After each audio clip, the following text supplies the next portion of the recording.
for accordion abatement. Yes. Cover me, Johnny. There are a lot of accordion jokes out there. So that's one of them. I just invented one. That's right. Jim, if you ever find in your process, give me a call. I'll take care of them. I have a home for old accordions. I just received one from Virginia. So probably the most famous accordion player, of course, is Weird Al Yankovic. Would I be right in saying that? Popular. We're talking general public now, Bob. General public, no, not really. I don't think he was really noted for the accordion, as well as his he definitely takeoff music. He played accordion, but it was his name. Well, who's more popular, like as popularly known? Well, in general, you would think of Lawrence Welk with Myron Fallon.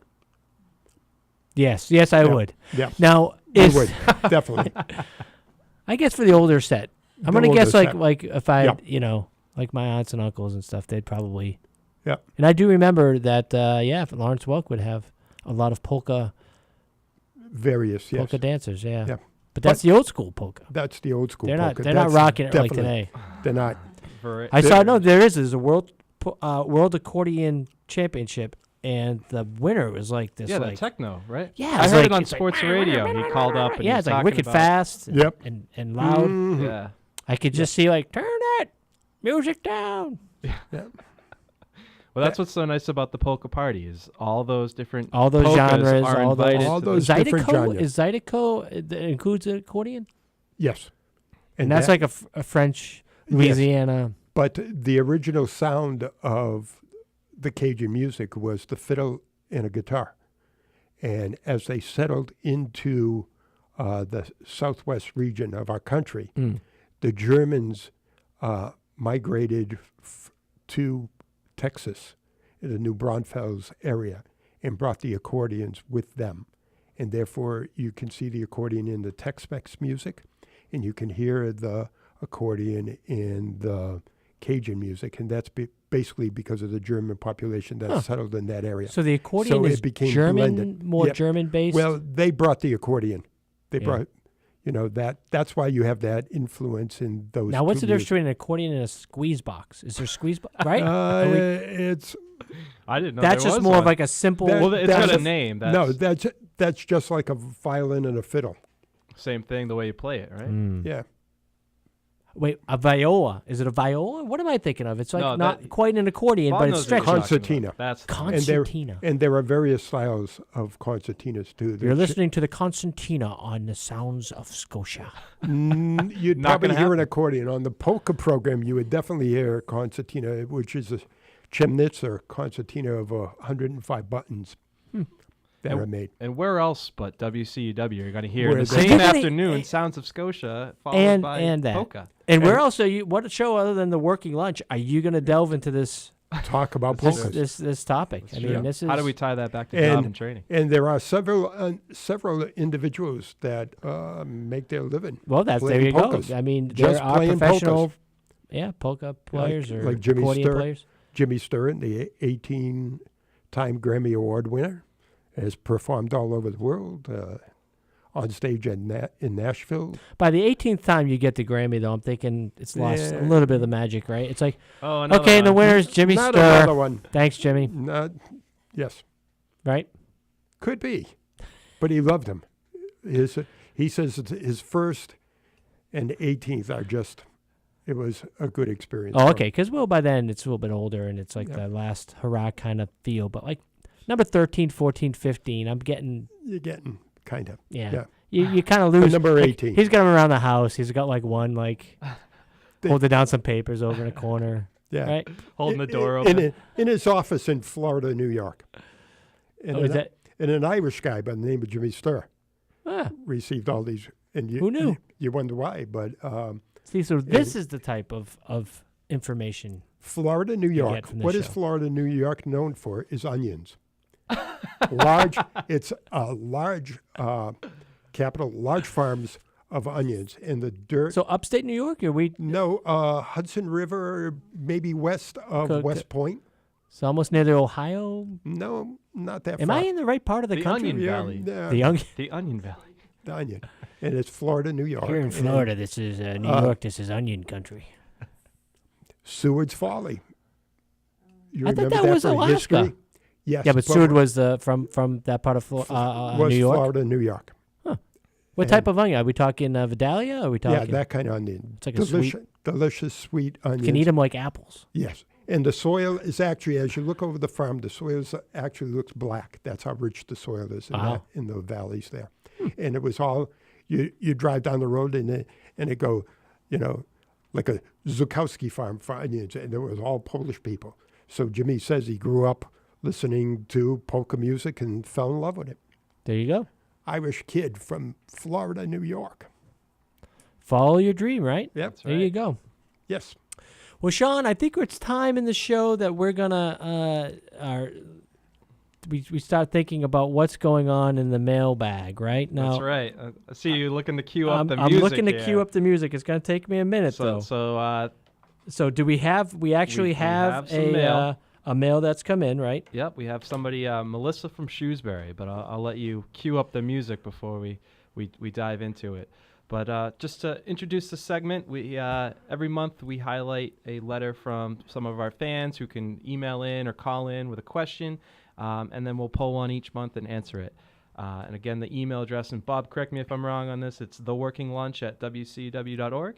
Sounds good to me. Sounds good. So send your questions there. We'll highlight one a month, and we'll get you an answer. So how are we doing on that music, Jeff? I'm ashamed to say I hope I have the right one here. We'll see. All right, here we go.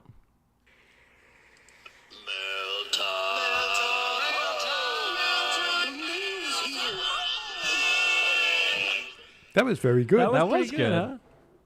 Huh? Jeff sang bass on that one. That's right. That was correct. So Melissa from Shrewsbury, she writes, my husband is a veteran who has recently been let go from his job. Are there services available to him at the Career Center? So first off, services at the Career Center are available to anybody who walks through the door. And I also noticed that she writes that her husband's a veteran. And Workforce Central, and actually all the career centers in the state, give top priority services to our veterans and their spouses.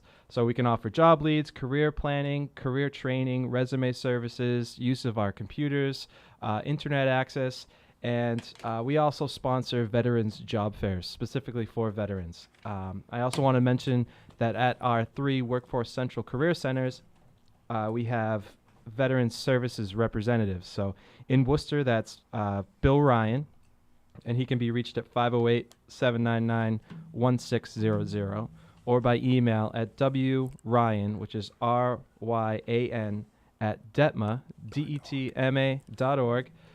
In Milford, we have Larry Corbin, who can be reached at 508-478-4300, or email by lcorbin@detma.org. And in Southbridge Workforce Central, we have Diane Ramsey, who can be reached at 508-765-6430, or at dramsey, RAMSAY, at detma.org. And I should mention, those folks have received awards for statewide awards for the services here in Central Mass, and their responsiveness and their work with veterans through our career centers. So, I should say award-winning veteran services. So, and they really do.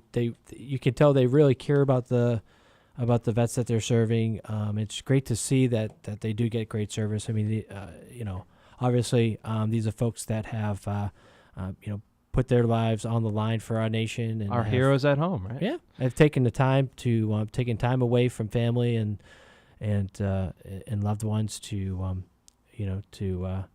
serve their country. So anything we can do to help them reintegrate with the workplace is something that's well deserved for them. So kudos to Bill and Diane and Larry and the team over there. Yeah, and I should mention that veterans can go to the Career Center. They can attend a Career Center workshop, the CCS seminar, to learn about the different services. And following that, they can meet with one of these veterans representatives. Mm-hmm. Mm-hmm. And they also do some special events over there. I know they have a Veterans Career Fair every Career fall. Fair. Yep. Some other things. So that's good and stuff. And there's some job search sites that they can help them out with as well. So one of the other things that's out there in the news is, lately the federal government, they chip in. I'm not sure a lot of people know that. The unemployment insurance program is a state and federal partnership, and so when someone gets laid off or they leave their job and they apply for unemployment insurance benefits, the first 26 weeks are covered through the state program, and then the federal program kicks in after that. Now, through the stimulus and with the recession, they had expanded that up to, at one point, because unemployment was so high and the numbers were so great and the need was so great, they actually had extended it through 99 weeks of unemployment. And so that's where some of the 99ers came in. You know, people had talked about the 99-week window. Window and stuff. And Yep. so kind of how were they doing as a cohort and all that. And since then it's been backed off, and it's backed off not only nationally but also statewide. You know, as the state comes down, the average unemployment for the state comes down, it has ramifications for what stabilizers kick in from the feds. Mm-hmm.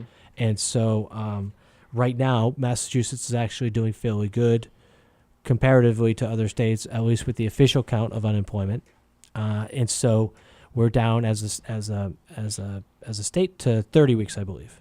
Or was it? It might have been 36 as of a couple months ago, 36. And then but with the budget, the new budget that's come out and the new budget that was passed, part of the sticking point was whether those extensions would be funded. Oh, yep. And so the feds had cut those extensions. So some people that were on extensions, received letters that basically That those said benefits are going to be cut.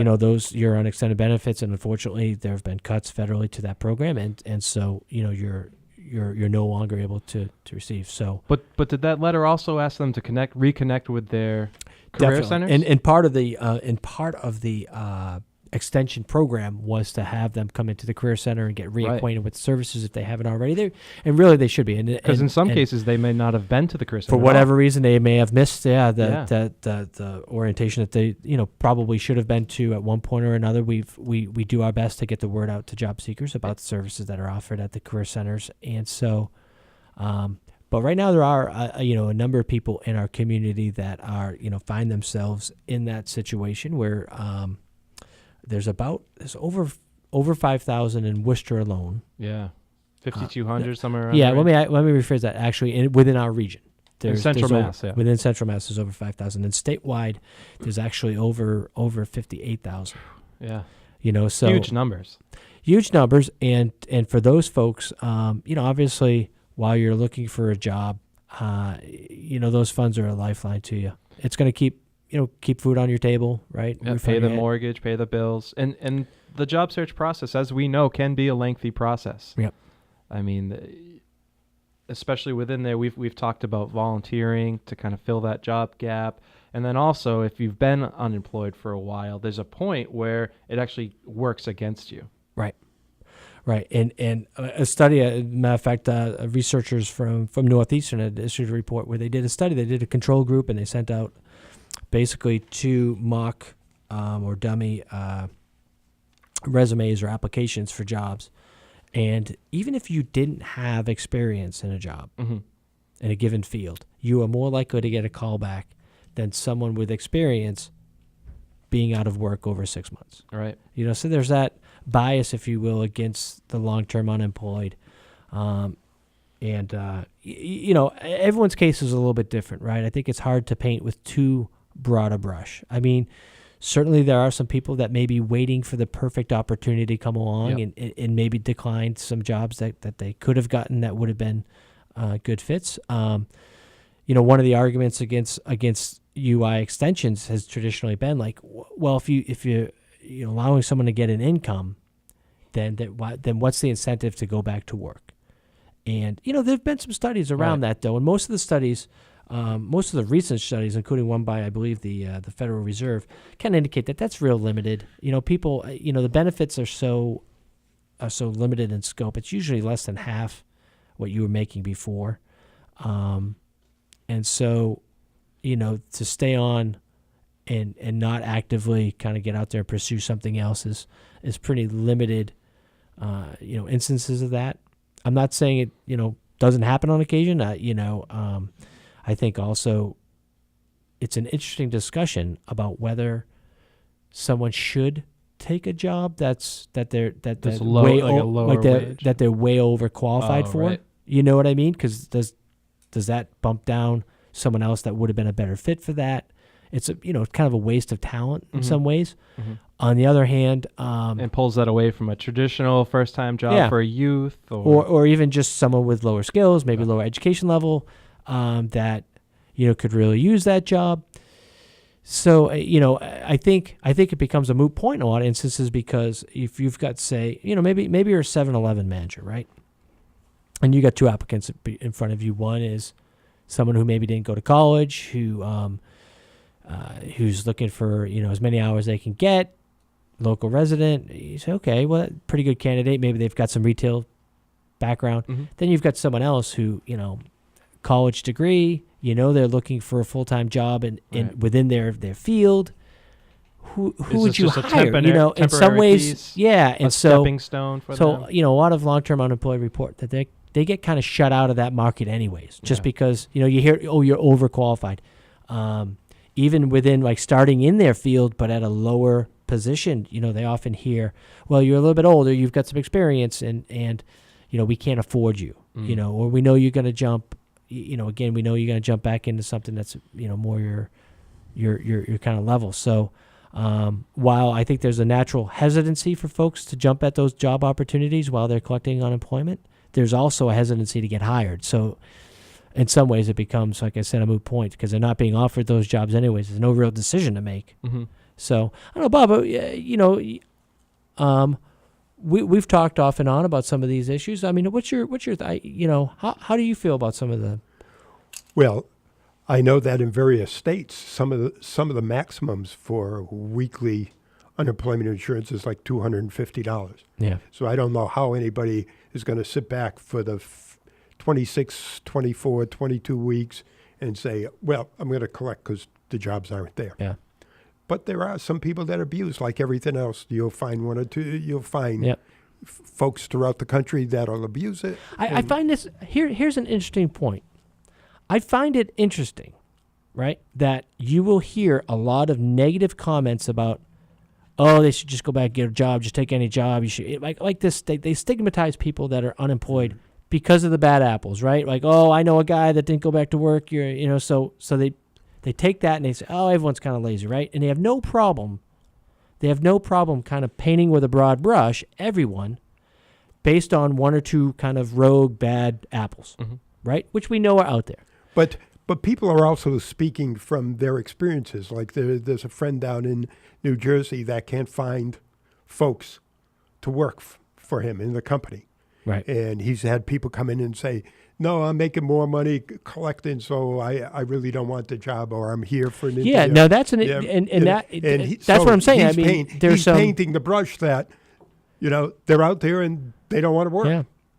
I was talking to an employer who said, I do compete with like basically the couch, right? I mean, if someone could make just as much money without having to work, the incentives there. Now, I think we'd all agree, work in and of itself is a good thing. You're gonna network. That next experience that you might meet someone that, it's good experience for you to stay working anyways. You're gonna network. You're gonna do all those positive things.